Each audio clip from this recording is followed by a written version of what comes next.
Assalamualaikum warahmatullahi wabarakatuh. Di sini kami akan memaparkan hasil diskusi kelompok kami mengenai materi interferensi.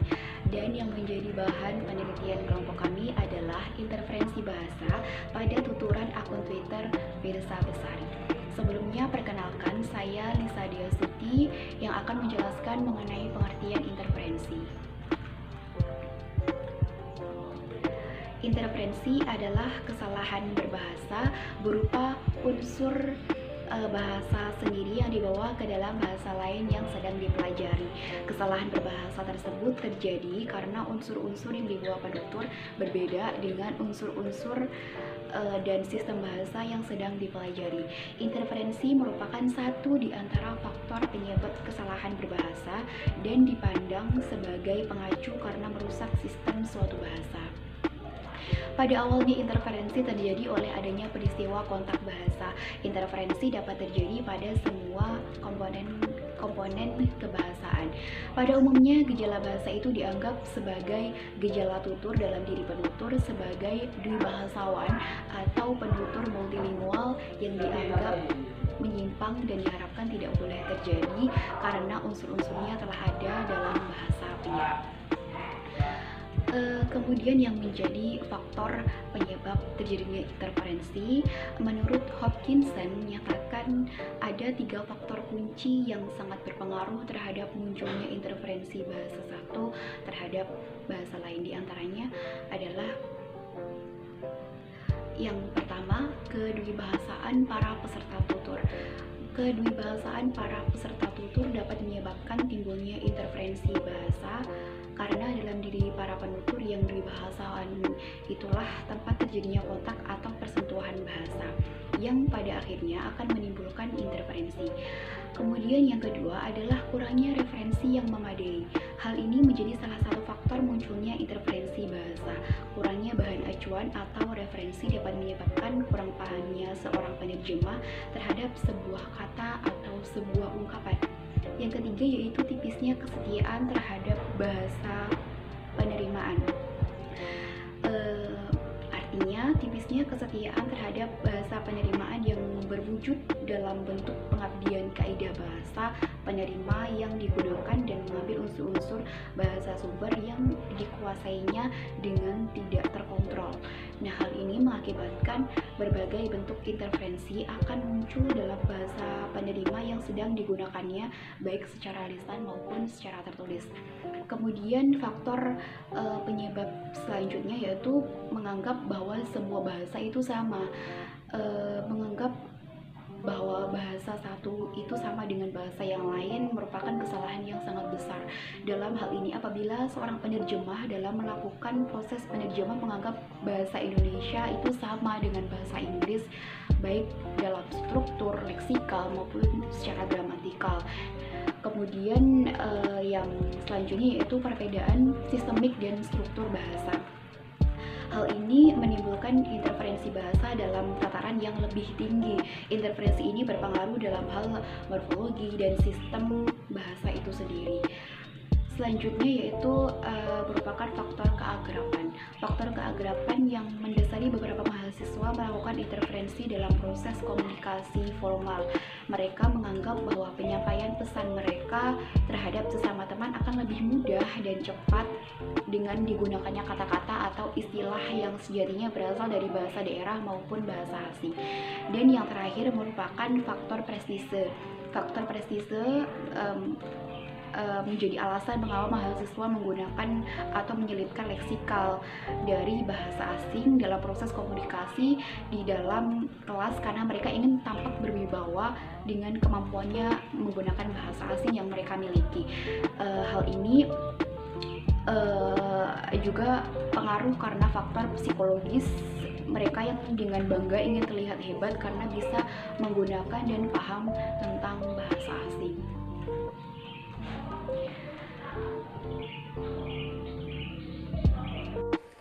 Perkenalkan, nama saya Hilma Chori Amarta, NIM 211417038.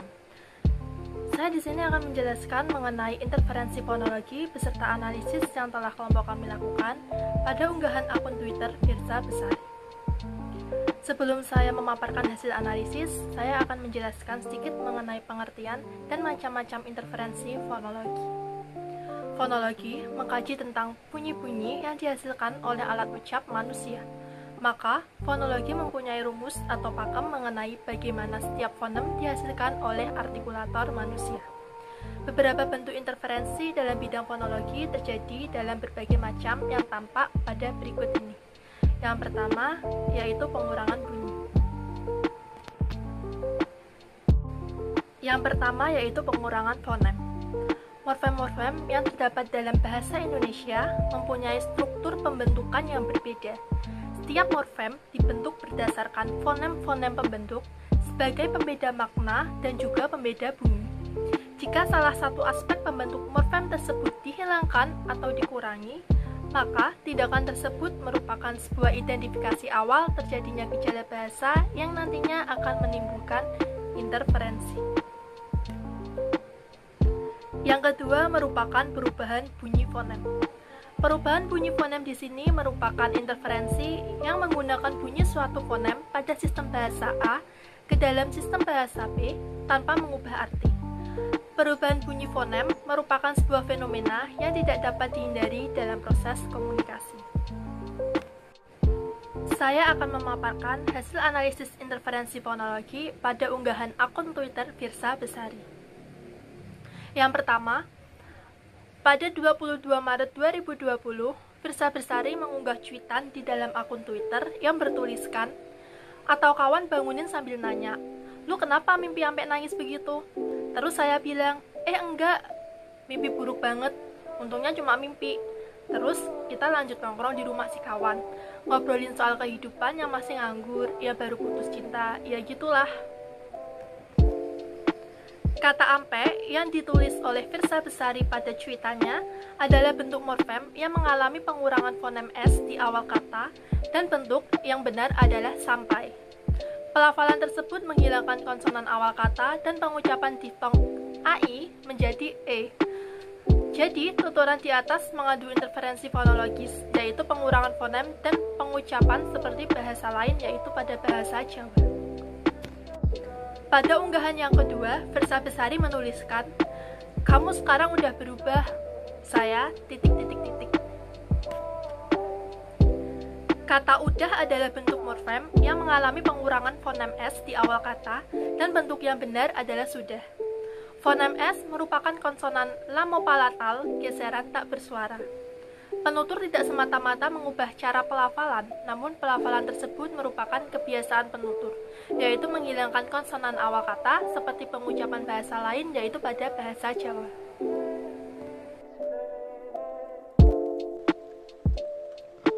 Ya, berikutnya saya akan menjelaskan mengenai bentuk-bentuk interferensi morfologi. Sesuai pada bidang kajiannya mengenai kata, maka interferensi morfologi terjadi biasanya dalam bentuk kata bahasa Indonesia yang menyerap atau menggunakan unsur bahasa daerah. Adanya penggunaan unsur bahasa daerah yang masuk ke dalam struktur pembentukan kata dalam bahasa Indonesia, inilah yang akan menyebabkan interferensi atau mengalami perubahan sistem. Bentuk percampuran dua unsur bahasa yang berbeda ini misalnya saja dalam bentuk kata dasar bahasa Indonesia yang menggunakan bahasa daerah atau sebaliknya. Kemudian ada penyingkatan penggunaan morfem menjadi an, nye, nge, dan eng. Contoh pertama yaitu nyopet.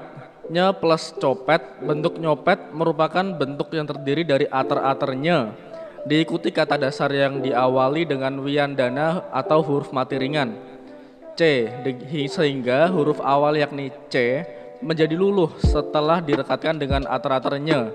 Bentuk ini akan berubah menjadi kata kerja aktif dalam bahasa Indonesia mencopet yang terbentuk dari unsur awalan men kata dasar copet. Kemudian contoh kedua ada ngerampok.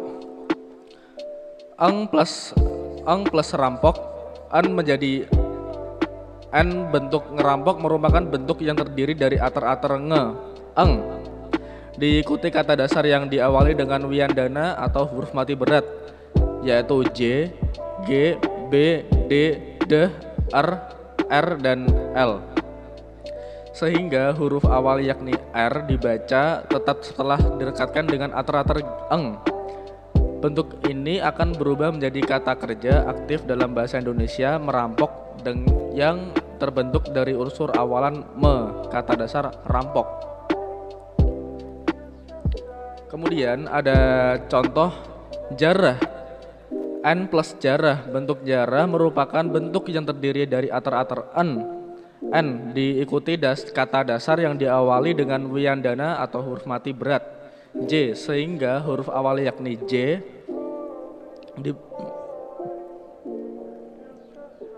dibaca tetap setelah direkatkan dengan ater-ater N.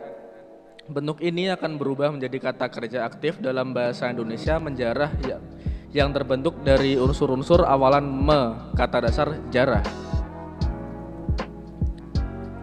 Kemudian ada penggunaan akhirannya. Fungsi utama dari akhirannya adalah menyatakan milik untuk orang ketiga. Oleh karena itu, penggunaan akhirannya dalam penggunaan bahasa Indonesia sebaiknya dihindari agar tidak merusak struktur sekata serat serta kalimat yang sedang diujarkan. Kemudian ada proses morfofonemik, yaitu meluluhkan dan tidak meluluhkan fonem pada proses afiksasi. Bentuk interferensi. Seandainya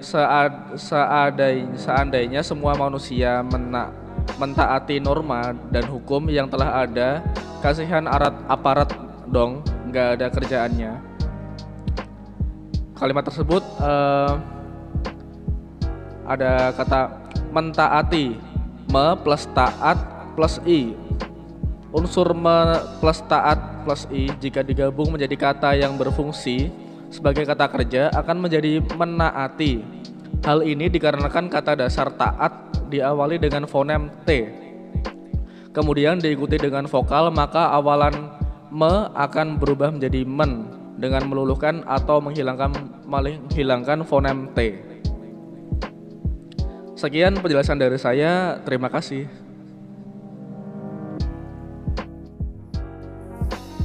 Halo semuanya, saya Siva Amalia.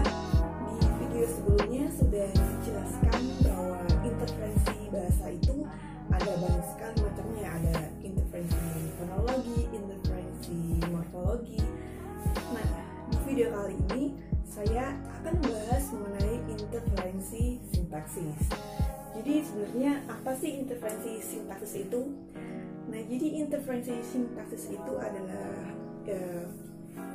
tersinggungnya atau bersinggungannya struktur bahasa pertama ke dalam struktur bahasa kedua. Mengapa ini bisa terjadi? Karena terserapnya struktur bahasa satu ke dalam struktur bahasa yang lain. Nah, interferensi sintaksis pada tata kalimat yaitu tata kalimat atau pola penyusunan kalimat. Penyimpangan struktur bahasa tersebut terjadi karena di dalam diri penutur terjadi kontak bahasa antara bahasa yang dia ucapkan dengan bahasa yang sedang dia pelajari, baik dalam wacana tulis maupun wacana tertulis. Nah, biasanya interferensi ini terjadi pada bahasa Jawa ke dalam bahasa Indonesia.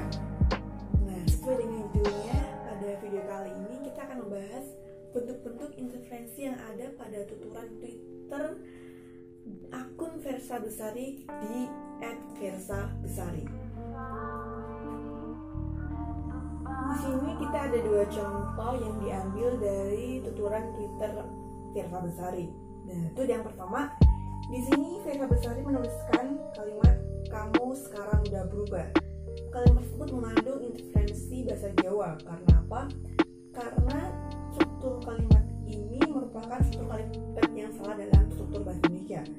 Kalau dalam bahasa Jawa, kalimat ini bisa berubah menjadi kowe, seiki, wes, bedo. Nah, sedangkan struktur kalimat bahasa yang benar seharusnya kamu sekarang berubah. Nah, jadi bisa disimpulkan bahwa kalimat tersebut atau kalimat ini, Twitter ini mengandung interferensi sintaksis. Tweet yang kedua, di sini Firsa Besari menuliskan yang tadinya penting jadi kerasa biasa aja. Kalimat tersebut juga mengandung interferensi sintaksis bahasa Jawa, karena kalau diubah menjadi bahasa Jawa, kalimat ini akan berubah menjadi sing biere penting. Nah, kalimat yang tadinya penting itu merupakan struktur bahasa Indonesia salah. Nah, yang benar adalah itu yang tadi penting. Nah, jadi bisa disimpulkan bahwa kalimat ini mengandung interferensi sintaksis bahasa Jawa. Interferensi merupakan peristiwa yang jarang terjadi karena pola struktur bahasa merupakan kemandirian suatu bahasa, maka penyimpangan pada level ini sangat mendasar sehingga perlu dihindarkan. Nah, itu tadi adalah penjelasan mengenai interferensi sintaksis pada bahasa tuturan akun Twitter di @akun Firsa Besari. Terima kasih, sampai jumpa. Perkenalkan, nama saya Nurti. Saya di sini akan menjelaskan tentang interferensi leksikal.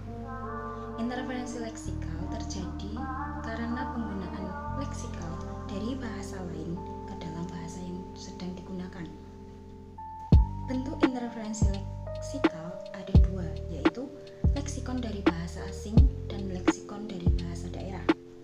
Berikut contoh dari interferensi leksikal dari bahasa asing, yaitu data 6, postingan akun Twitter Firsa Besari yang diunggah pada 23 Maret 2020.